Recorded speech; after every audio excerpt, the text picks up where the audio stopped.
Now, linked to our previous story, you might have seen this piece of research out in the Telegraph this week from Matt Goodwin, the former University of Kent politics professor who is now a spokesperson for Reform UK. And it's reporting that white British people will be a minority within 40 years. So he looks at immigration, birth and death rate trends up towards the end of the 21st century, so by 2100, and it predicts that white British people will be a minority. They'll decline from their current position of the population as of the 2021 census, which is already out of date, but it's the best we have. So they'll decline from their current position from being 73% of the population to 57% of the population by 2050, and slipping into a minority of 34% by 2063. The original prediction, I think it was in 2013, was that white Britons will be a minority by 2066. Very symbolic, of course, because the Norman conquests happened in 1066, and between 1066 and 1945, we have had less migration than between 1997 and now.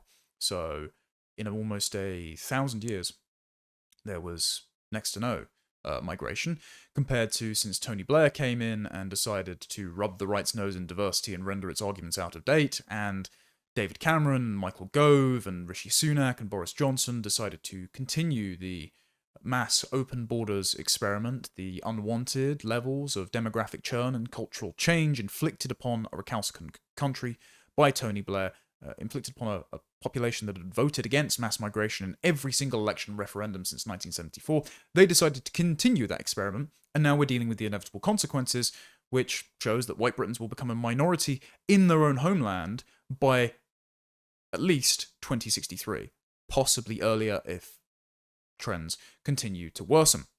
Matt's work projects a big rise in the population, in the proportion of the UK population comprising foreign-born and second-generation immigrants from below 20% at the moment, I think it's 16%, to 33.5% within the next 25 years. I think it was Philip Pilkington and Paul Morland who predicted by 2083 Britain will be majority first-generation immigrant.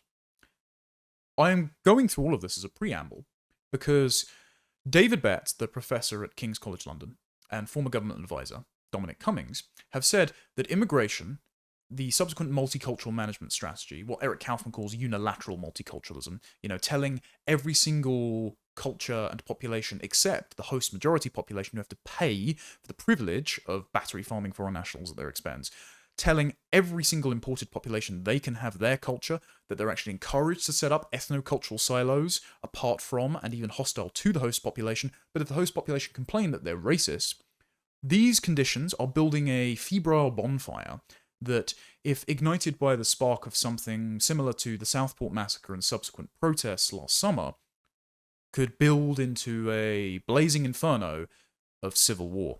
And this is not hyperbolic. There seems to be something in the air at the moment where lots of people are recognizing the same problem, and lots of people are speaking to the podcast circuit and alternative media because they've said, we've been warning the government about this for a while, and they have this sort of intractable thought blockage, this belief in the magic soil of value pluralist liberalism that by cultural osmosis, British values will seep into the skin of literally anyone who passes through the passport gates of Heathrow and Gatwick or rocks up at Dover Beach in a dinghy, and transmute them into a productive and peaceful British citizen that will unleash their latent egalitarian nature. And so they just won't listen to the warnings that indigestible tribal diasporas could be ignited and clash violently with weapons in the streets with the host majority who do not want this to happen and keep telling their politicians they don't want this to happen and are ignored at every single stage. So the rest of Matt Goodwin's research is as follows. By 2100, 6 in 10 people in the UK will have either not been born in the UK or will have at least one immigrant parent. The Muslim population, which currently stands at 7%, is estimated to increase to more than 1 in 10 people, so that's 11.2%, in the UK within the next 25 years and account for more than 1 in 5, so that's less than 1 in 5, but up to 1 in 5, 19.2% of all people in the UK by the end of the century. Reminder, it only took 17% of the population to be Muslim in Lebanon to turn the country from peaceful and Christian into a caliphate basically overnight. And bear in mind, that's 17% of the population being Muslim, but let's say only a third of that are fighting age Muslim males. So, and what's particularly important in Britain is that due to a demographic breakdown that a few data analysts did for me, we know that the average age of Pakistani and Bangladeshi males in this country is half that of White Britain. So White Britain's the average age is about 44. The average age of Pakistanis and Bangladeshis is between 22 and 24. So that means the fighting age reserve force for ethno-cultural violence is much younger and more plentiful and more ideologically virulent among imported Muslim ethnic enclaves than it is among the dispersed white British, especially because their faith provides them a powerful motivating factor to form armed clans and militias. We saw that last summer with the armed Muslim mobs in Birmingham and Middlesbrough during the Southport protests, and we see this reflected in the polling where only 1 in 4 British Muslims believe that Hamas committed atrocities on October the 7th, and these virulent beliefs in blasphemy laws, 52% think that drawings of their prophet Muhammad should be illegal, about a third want Sharia law in this country. These beliefs in Islamist doctrine are mainly concentrated among second generation, so British-born, university-educated Muslim men aged 18 to 30. And given that Muhammad is the #1 baby name in England, this demographic will only continue to grow, as you can see from Matt's research. So Matt writes that foreign-born and Muslim populations were estimated to have higher fertility rates. So while Britain's UK-born fertility rate doesn't separate by ethnicity because it's very difficult to do because data collection in this country sucks, but while the UK's born fertility rate was 1.39, it's 1.97 for foreign-born people. For Muslims, it's 2.35, and for non-Muslims, it's 1.54. Research forecasts that white British share of the population will decline from 73% to 44% by 2075 and 33.7% by 2100. The non-white share will increase from 19.7% to 34.8% by 2050, 48.1% by 2075, and 59.3% by 2100. The analysis suggested the white population, including both white British and white other, so European, would become a minority of the population in the year 2079. The share of the UK population that is non-Muslim will fall from 93% in 2025 to 88.8% in 2050, 84.8% in 2075, and 80.8% in the year 2100.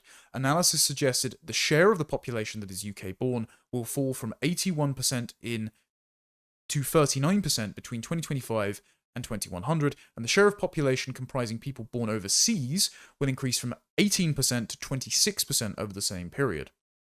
The report said, in other words, by the end of the century, by the year 2100, based on current trends, around 6 in 10 people will not have been born in the UK or will be born to not UK-born parents. So we are looking at the white British host majority becoming a demographic minority in their own homeland, and excuse me if I'm skeptical that they will be treated with the same preferential treatment that the state currently treats minorities in this country. When the whip hand is reversed, I don't think that we will be able to appeal to human rights and hate speech laws for special protections. And look, I know lots of people are optimistic about the potential for British values to cast a kind of inclusive, integrative spell over the imported and second generation tribal minorities. Few problems with that. First, data from Denmark and the Netherlands shows that second-generation immigrants almost always repeat the social, economic, and criminal patterns of their parents. So it's an intergenerational issue. And secondly, therefore, unfortunately, like it or not, ethnic and demographic change is a reliable proxy for cultural change.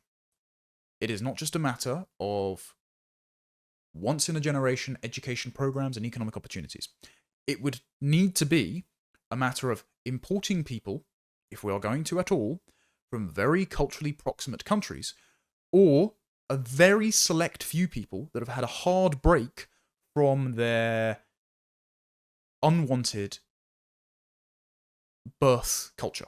So someone like Ayaan Hirsi Ali, for example. But the fact that we can name Ayaan Hirsi Ali means that one among millions of Somalians might be suitable to live as one's kinsman in Britain, one's countryman. but all the rest of the people in Mogadishu are not fit for instant importation into Manchester. It's not desired by the host majority, and it will only cause ethno-cultural conflict. And this is what David Betz is warning about in his follow-up article to his original article in Military Strategy magazine about civil war coming to the West. There are some really alarming quotes in here, and it's worth going through, because David Betz and Dominic Cummings' latest post on Substack act as a really great twin, because Dominic Cummings explains why the inner apparatchiks of government are so clod-eared to David Betz' credible warnings about civil war, and why he has, in desperation, turned to the alternative media sphere like Louise Perry's podcast, like the New Culture Forum, an upcoming event at Unheard, to make his voice heard. So he says, in the first essay, Betz explained the reasons that this situation has arisen: a combination of culturally fractured societies, economic stagnation, elite overreach, and a collapse of public confidence in the ability of normal politics to solve problems. And ultimately, the realization by anti-status quo groups of plausible strategies of attack based on systems disruption of vulnerable critical infrastructure. So basically, these virulent tribal groups who are getting an increase in status sponsored by the government, who treats them as client constituencies for electoral politics and the expansion of state power, are going to come into conflict with the host majority, who are very cognizant of the downgrading of their status as the host majority, especially when demographically they are being sent into decline, their culture is being denigrated, and they are being punished by diversity, equity, and inclusion and equality laws. And so, this will lead to factions of vigilante groups attacking critical infrastructure. He mentions in here, for example, the Heathrow fire, where one of the transformers caught light and shut down the airport for a day. That's still being investigated. People don't know what the actual cause of that was. You know, it's been alleged that it was a Russian interference hack, as was the Marks and Spencer's computer system going down recently. But that could well be cover for vigilante action. The sort of vigilante action we saw, for example, with the Blade Runners defacing and taking down Euler's cameras in London, which I, of course, could not endorse, but given Sadiq Khan's unpopularity and his punitive sun worship tax on London tradesmen, I'm not shocked that it's happened. But if that is the trend, then any of these virulent ethno-cultural groups, either the upset host majority or, more likely, the armed tribal minorities, could do the same thing and cut off supply chains, electricity, food, water, to densely built up urban areas where this demographic and cultural situation is most febrile because they're the most diverse, and it's the place where the host majority are already minorities. You know, Birmingham, Leicester, Leeds, Manchester, London, where only up to about a third of the population is white British. So David Betz in this article predicts there is an 18.5% chance that civil war occurs in Britain and or France in the next 5 years. And then he gives it an 87 to 95% chance that it happens in one of 15 likely countries. So that's very daunting, especially if you are currently living in a city in Britain and France. I would say it is not alarmist to make plans and an exit strategy, and have your family around. He says, as for casualties, if we take Britain as an example, with a population of 70 million, and assume levels of violence as bad as the worst year of the Northern Ireland conflict, 1971, with 500 deaths in a population of 1.5 million, then 23,300 killed per year would be expected. If we take the Bosnian War of the 1990s or the more recent Syrian War as indicators, we might hazard a guess that between 1 and 4% of the pre-war population will be killed, with many times more that amount displaced. This brings me to the matter of to whom this article is addressed, and this is particularly interesting. The first intended audience is statesmen, a constituency which I hope will get the message that the danger is clear and present, to use jargon. The second is a general public, so that's me and you. This is intended to be shared on shows like this, to whom I wish to say, no, you are not taking crazy pills. The feeling you have had that something like this is going seriously wrong is right. So this is not alarmist to say that civil war is a possibility bearing on likelihood. I really try not to create clickbait content on this channel. I really try not to be alarmist if I can manage it. I am very disturbed by this, because David Betz is a credible academic who delivers things in a very sober and somber way. He is not a sensationalist. This article is not sensationalist, but to give it a 18% chance that some sort of civil strife kicks off in the next 5 years, to say that our political elite are aware of this and instead are trying to glue the lid shut on the sputtering demographic and cultural pot, to ensure that the downgrading of the white British host majority continues apace, and they dedicate state resources with the RICU unit in the Home Office, for example, to gaslighting them out of believing that there is something wrong with immigration, multiculturalism, and the post-Blair settlement in their country. That they continue to rub their nose in diversity while telling them they can't complain or defend themselves when their own daughters are attacked at a pop concert in Manchester Arena. This is really dangerous. And I think, like Betz, I'm very concerned that the government are just like on rails at this point, and there are too many vested interests in the civil service, like the Home Office's Islamic network, 700-strong Muslim activist network, who continue to give preferential treatment to Muslims, who work to deter Christian asylum seekers from this country while continuing to increase Muslim immigration.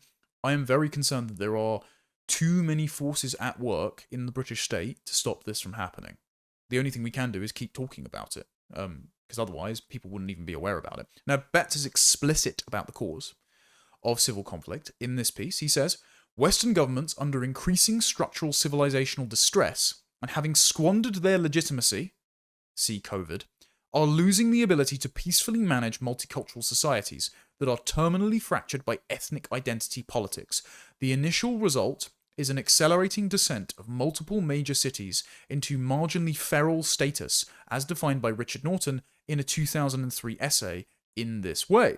And he says, a metropolis with a population of more than 1 million people in a state government of which has lost the ability to maintain the rule of law within the city's boundaries, yet remains a functioning actor in the greater international system. Basically, clinging to international law while enforcing anarcho-tyranny at home and giving preferential treatment to tribal indigestible minority groups who are most likely to be violent and least likely to practice impulse control and to universalize their ethic beyond that which advantages their clan, their family, their ethnicity, their race, and their ummah. Because the white working class British host majority do not have a very strong ethnic or racial consciousness, because they kind of just take people as they meet them. It's one of the great strengths of Britain when you have a high trust, homogenous ethnic and cultural pot. It's why, for example, the very few minorities that have come over that period between 1066 and 1945, let's say Jews into London in the 19th century, were able to assimilate with very little problems because they made friends with the high trust white British host majority. Actually, there was a Jewish chap at a recent event, look forward to a clip coming out of that soon, with Gad Saad, Matt Goodwin, Eric Kaufman, and Batia Ungar-Sargon, after I argued with Batia Ungar-Sargon because she said it was disgusting to suggest that you could say Islam is incompatible with Britain. After I had an argument with her and the audience took my side, there was a young Jewish chap who stood up and said, look, my father said this to me, that we are a guest in this country, and so we should want the thriving of our homeowners, those who are giving us hospitality, those who are our hosts, and if we misbehave and start wrecking the furniture, we should expect to be turfed out, and that should apply to all guests in all homes and all guests in all countries. All people who visit a country are here at the request and behest of the host majority. And so you need to make friends with that host majority. You can't just take for granted that the state will continue to enforce value pluralism by crushing the cultural identity of the host majority and demoting their status to either be on par with or subordinate to imported ethnic and cultural client blocks. And then you cannot expect that state of affairs to stand and be stabilized. And he's absolutely right. And so if you build cities where we are a nation of strangers, as Keir Starmer said, where you don't know your neighbours, where there is a low level of social trust, where everyone regards each other as suspicion, and where everyone is from everywhere, so you can never hope to get to know people. Integration is impossible if you don't live around the host majority, and the host majority are just not present in their own capital cities or large cities. Then you get this environment where the city itself becomes ungovernable, just in terms of if it were to break out into widespread vigilante violence, something none of us want, but there are just not enough police officers to contain it. You can see that, the 2020 riots in America, in various Democrat-controlled cities. But also, if that violence does break out, then how do you get resources into the city? The city itself can't produce its own food. It's reliant on power generated away from the city, because often power plants are placed outside of cities, and they run the power in via the national grid to avoid a potential meltdown or disaster at the power plant from claiming lots of lives. So if the power is sabotaged, if the supply chains are sabotaged, if the city becomes ungovernable, as Leicester was in 2022 when Indians and Pakistanis rioted over a cricket match and the white British host majority didn't want to be involved, then the cities themselves become like no man's land in the Batman comics. They become Arkham City. They become these ungovernable dystopic hellscapes, and it's all the government's fault. And Betz writes, the concept, as further explored by Norton and others, is understood to encompass a range of contingencies of increasing ferality, usually explained with a simple green, non-feral, amber, marginally or partially feral, or red, actively or incipiently feral typology. In 2003, the exemplary feral city, according to Norton, was Mogadishu, Somalia. It is worth bearing in mind that last year, in the first, I think it was quarter of last year, we imported more Somalians on family reunification visas than we did chemists, biologists, and engineers from all countries combined. We will end up recreating the violent tribal conditions of the third world by importing the peoples of the third world, especially encouraging that they recreate those conditions by creating ethno-cultural silos, and especially if they are encouraged to have their prejudices against their host population nurtured by not needing to form healthy relationships with them to be the recipients of charity, by the state just taking money and giving it to them in the form of social housing and benefit subsidies. Remember, 72% of Somalians in this country are in social housing. Why am I paying to house Somalians in my country, which provide me with no benefit? Absolutely no clue.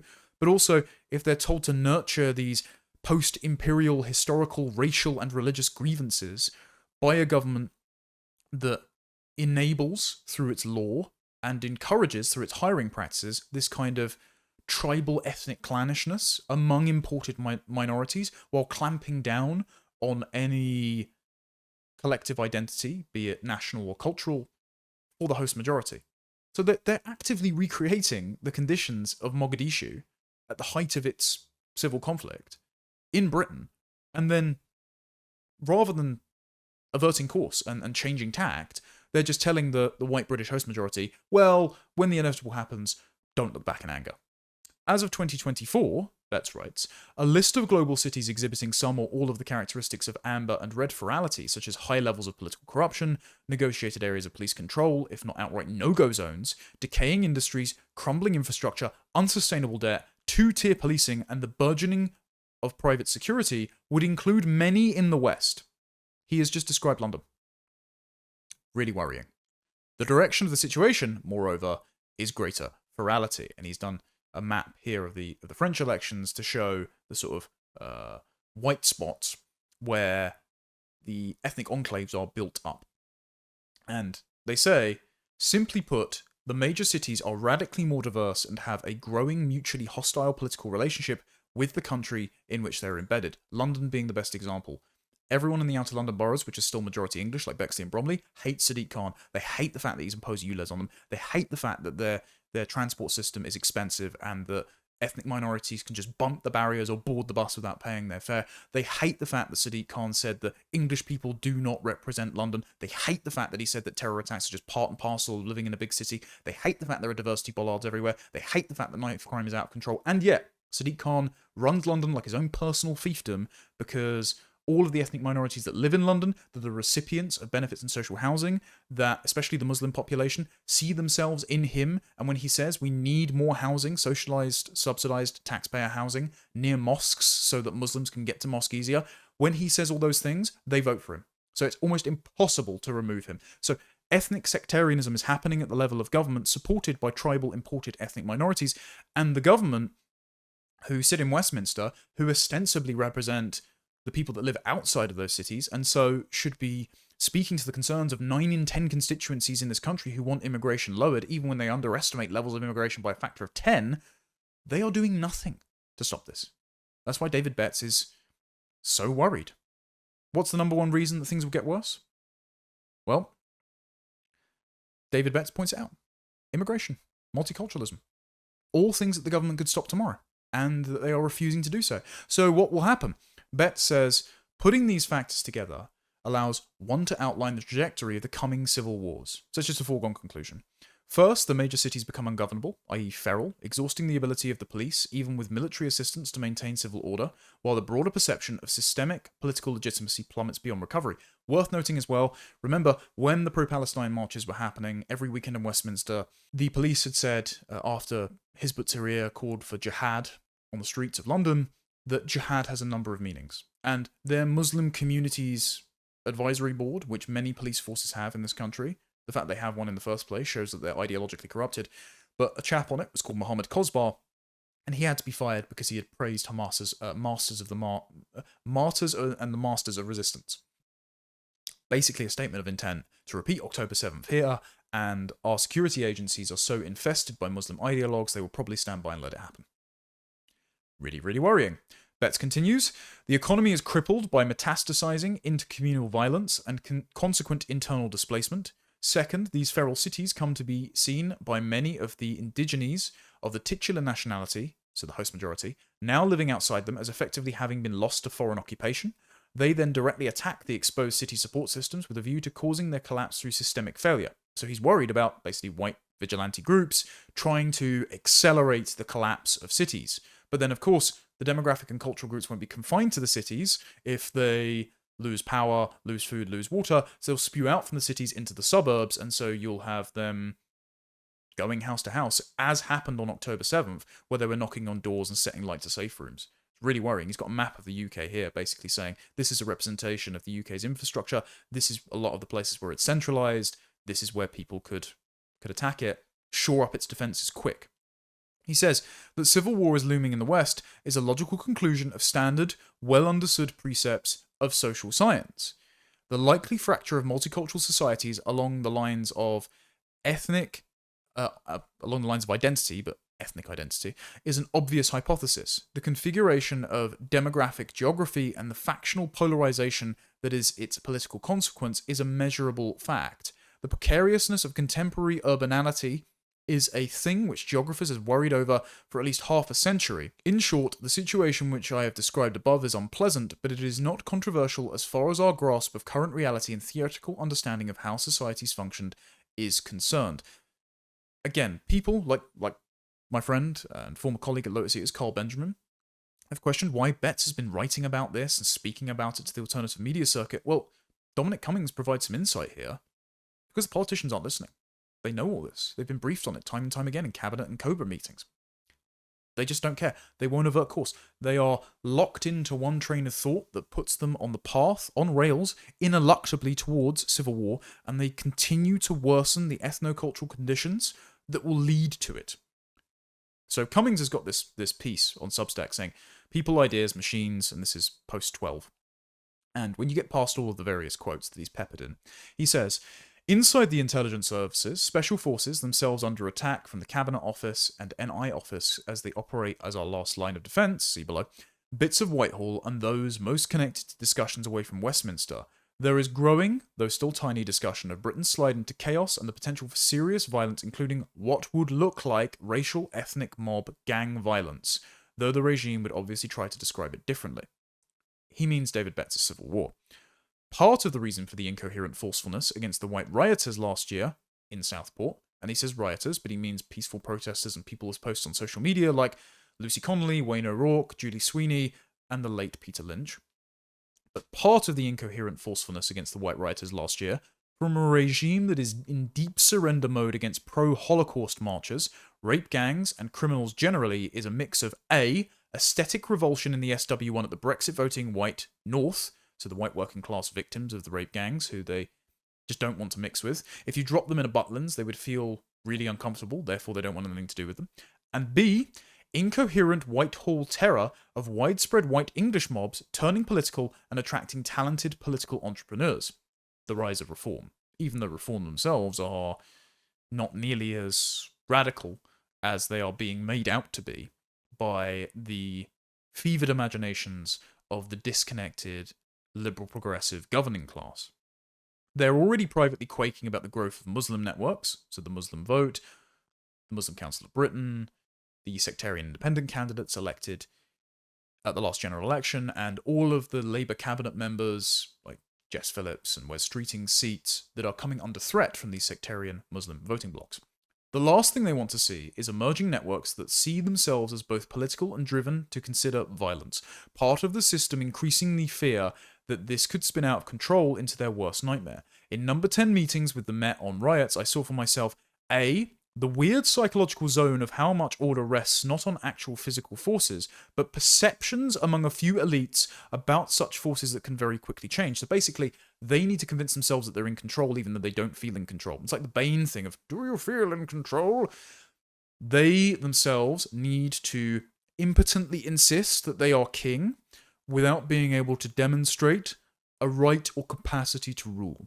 And so they are petrified that they will be perceived as illegitimate, and that this perception of illegitimacy will be the catalyst to violence in the streets, as different ethno-cultural blocks vie to not be the downgraded in status constituency. And B, Cummings writes, how scared the senior police are at the prospect of crucial psychological spells being broken. We can see them on the streets that various forces have already realised the regime will not stop them. What if this spreads? Whitehall's pathology has pushed it to the brink of this psychological barrier, and many of them know it. And again, it's very important to say that the diversity, equity, and inclusion policies practiced under the yoke of complying with the law, like the Public Sector Equality Act, Public Sector Equality Duty, under the Equality Act 2010, has stationed in the security services and police forces these virulent tribal minorities. See, for example, during the Southport riots last year, the chap in the blue high-vis vest that said, alright lads, if you go and stash your weapons in the mosque, there'll be no trouble. Now, I don't think Barry and Gary have been told, yeah, go and put your bricks and bats in the local Weatherspoons, boys, and we'll let you off with a warning.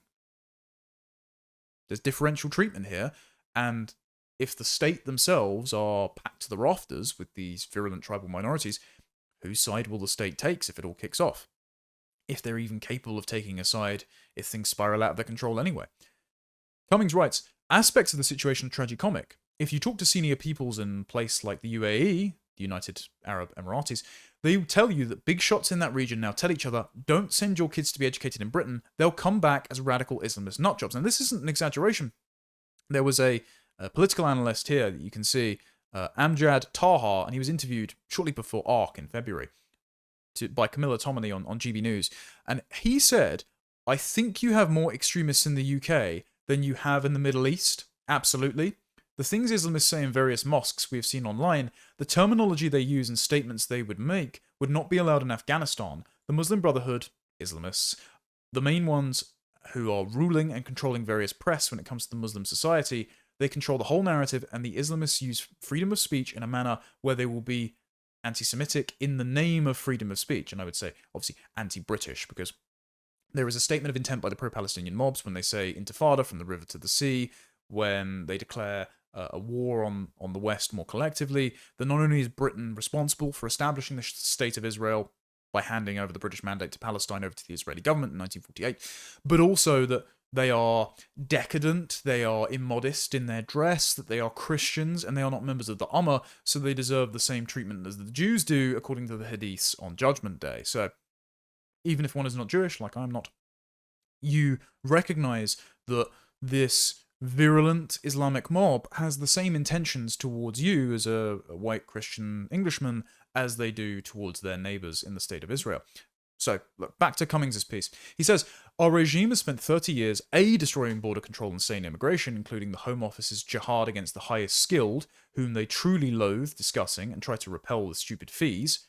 Again, see the Home Office Islamic Network, and the Boris wave, which I don't think that Cummings himself can exculpate all responsibility for retroactively, but there you go.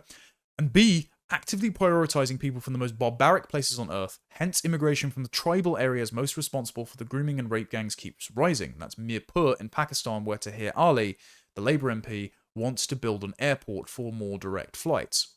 I ratioed him with, unless it receives more deportation flights than departure flights, we're not interested, thank you very much.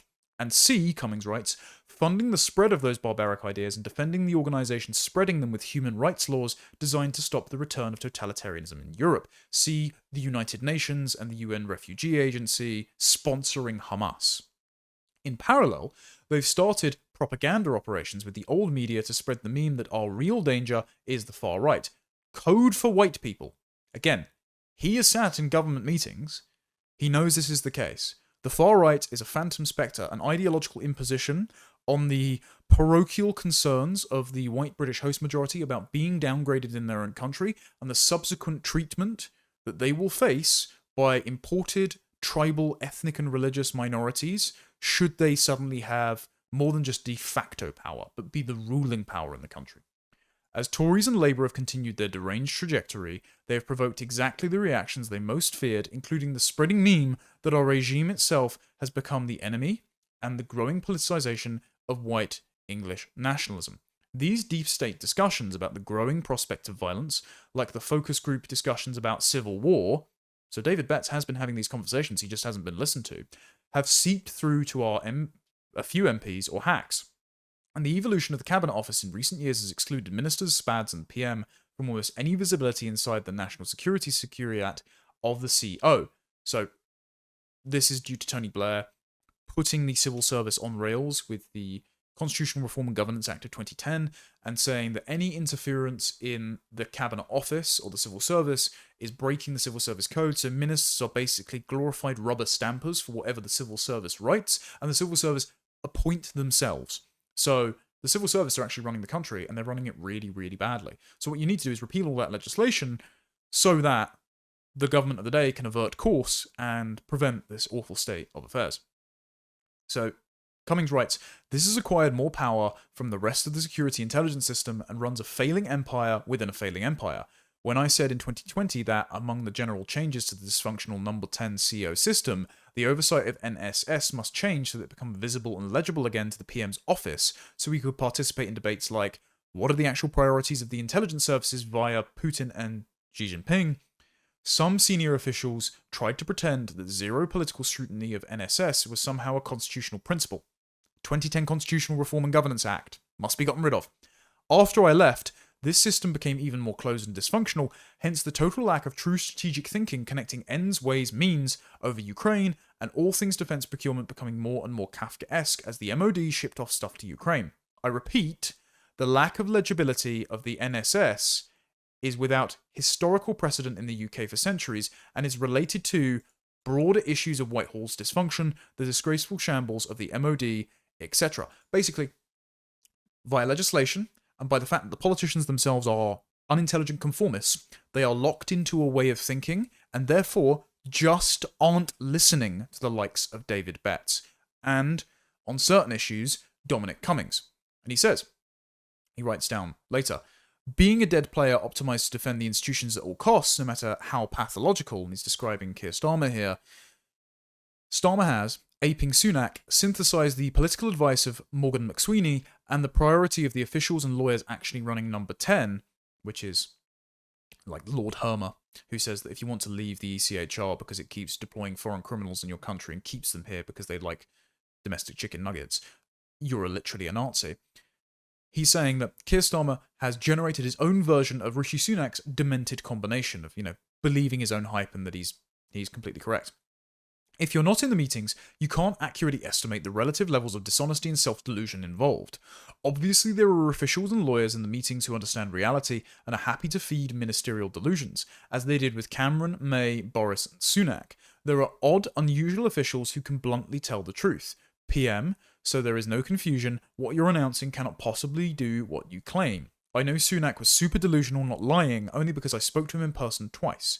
And of course, many politicians develop weird, superposition personalities where they sort of know and sort of lie to themselves, such that an impartial observer can rarely conclude either they're lying or they're deluded. It's a bit of both. This is Keir Starmer to a T. The man doesn't dream, he has no internal monologue, he outsources all of his decision-making capacities to international law. And so, he has convinced himself that these neutral arbitration processes, or whatever Tony Blair tells them to do, will resolve every contradiction and crisis. It simply isn't the case. And Cummings, for once, despite his disastrous impact in various government departments that I know from people who have worked with him, he's correct. And he says, it's how many cope when promoted to jobs far beyond them, Sunak, Starmer, etc. And it's very poorly understood among business elites who always overrate the rationality of political players and underrate the prevalence of this superposition personality phenomenon, which means widespread avoidance of the real issues in meeting after meeting to an extent the median business elite has little experience of outside companies heading for bankruptcy. And this is why so many rich business people are fleeing. I think we're losing about as many millionaires as communist China is at this point. So it's not just because of the tax code, it's because they're frustrated by the sclerotic and clod-eared decision-making process in government, and the government isn't run by a business according to market principles, and so they're going, well, if I'm not going to be listened to, I'll go somewhere else that is more likely to listen to my advice. And Cummings says, I suspect there's more conscious dishonesty with Starmer than Sunak, but the result is sure to be the same. Political disaster. So our governments are not listening. Other government advisors are saying the same thing. This was a BBC Newsnight appearance by Detective Chief Constable Becky Riggs, and she was saying that it's actually not true that the grooming gangs are predominantly comprised of Pakistani Muslim males. It is absolutely true. Even Dr. Ella Cockbain, the Guardian's go-to academic to dispute grooming gang narratives, in her own research samples, admitted that 80% of the grooming gang perpetrators are Pakistani ethnic males. The majority of them are Muslim Asian demographics, so, not Japanese or Sikhs.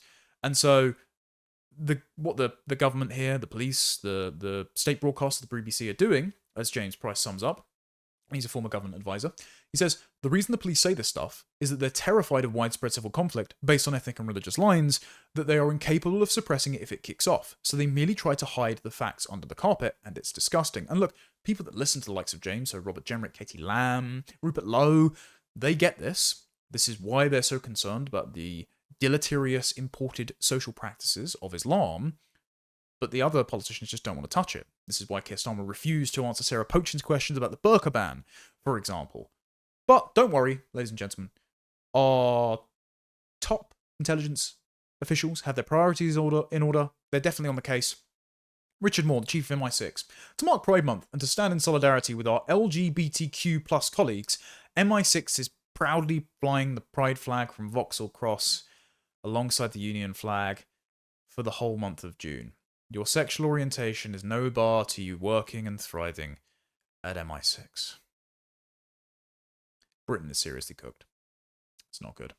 And so the only thing we can do is keep raising the salience of the issue until sufficient courageous politicians take notice and act. But we really are running out of time for that.